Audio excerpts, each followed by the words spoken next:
The way we started here was to give the 5, 6 fundamentals of any business. I don't think there's any business of yours that has more than 5, 6 important numbers. There's no one that has 72 important numbers. There's 4 or 5. The number of people, or the number of this, or the number of sales, or the number of units, or something, and that's it. There's nothing else that really matters.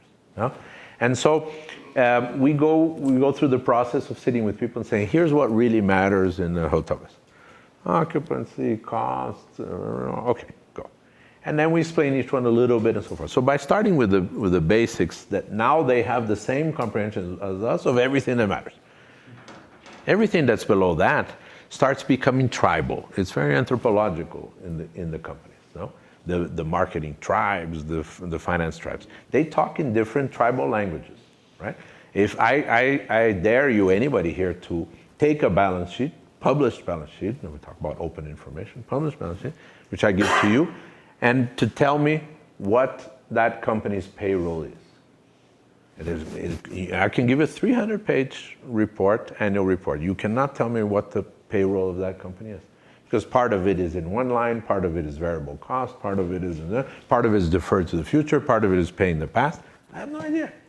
And this is an enormous amount of information, but this tribe of accountants has set this up in such a complex form that you can't read it. Right? If I give you a legal notice of a company, you have no idea whether they're doing it, they're not doing it, they're planning to do it, they're not going to do anything, they're going to do everything. You're going to read through that legal notice? You have not the slightest idea. If I give you to sign and say you want to buy shares of this new company, sign this. You're just going to sign. Or you're going to read the 92 pages and understand what problems you were going to get into later that you never figured out. And so these tribes are very active in preserving their own language, their own conversation. And none of this is accessible to the employees. So keeping to the main 4 or 5 things, 6 things, is the only way in which they can all concentrate on what matters. You know? And so it's not hard to do. Once you do that, you can choose a few lines or a few metrics that are financial or others, and that you start sharing these. But the real question comes when you say the following. You think about how people really move. One of them is, what does someone else make? This is big information for humankind. It's kind of irrelevant, but it's a big issue for our vanity.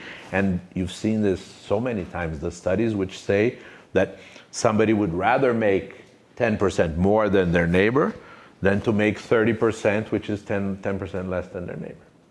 This is again and again and again, humankind is tested on this. It only has a comparison with other human beings. It has no absolute relative values. They're all relative purely. So when you say to the housekeeper how much another housekeeper or manager makes, this is when it starts getting interesting. Because the metrics of occupancy, so far, they take well.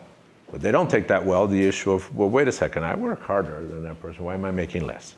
So this is a big issue that starts to come into place, and which is very valuable, because that one, I don't see the real risk of you starting to move. You can't, no reason to do it overnight, but you can move this slowly. If you cannot defend the differences in salaries, something's wrong.